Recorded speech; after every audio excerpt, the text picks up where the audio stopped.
Sega.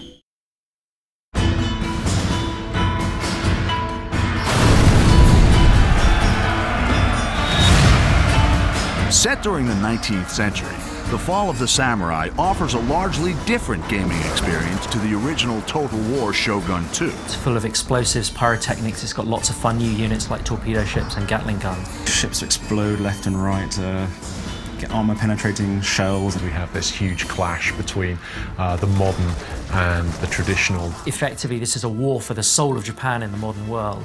Torpedoes in the water, sir! In The Fall of the Samurai, the campaign map has been extended both further north to Hokkaido and to new island provinces in the south.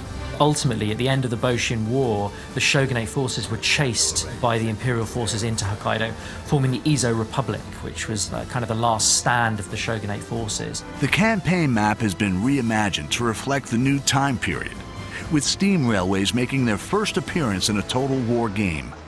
Developing a rail network allows swift movement of troops and agents. You know, if you've got a Gatling gun factory, say, in one province at the end of the railway line, you know, within a turn, you can get him right where he's needed at the front line. But be wary of enemies sabotaging or blockading your stations. My favourite agent, really, I think, is the foreign veteran agent. So that's kind of an American or British or French foreign veteran that you bring in to improve the recruitment of your troops, kind of drill your troops, train them more effectively. And they can also challenge other agents to single combat. Well, I will defend my honor. The American, British, and French nations play an important part in the struggle for victory. Japan was rich in natural resources and obviously trade opportunity. The Americans were very keen on tapping this potential. You know, a bunch of Americans turn up and say, you will trade with us, and back it up with some gunboats.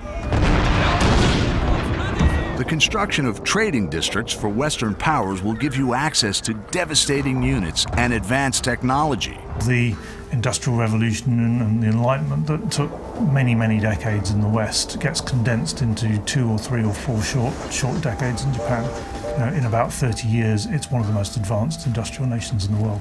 Instead of having to rely on expert swordsmen and people who you have very few of, you can train anybody to fire a Gatling gun. But the cost of modernization is great. You know, modernization means mechanized factories. It means the breakdown of traditional social values and social connections. Industrial development can breed discontent in the people and reduces the effectiveness of traditional weapons and units, such as samurai. A lot of people became more and more angry with what they saw as increasing foreign domination. If modernization, unhappiness becomes too much of a big issue, a region can suffer a samurai rebellion, which was something that actually happened in the 1870s, where a bunch of disgruntled samurai decided that all this westernization was no good and rose up against their masters. I thought it was quite nice.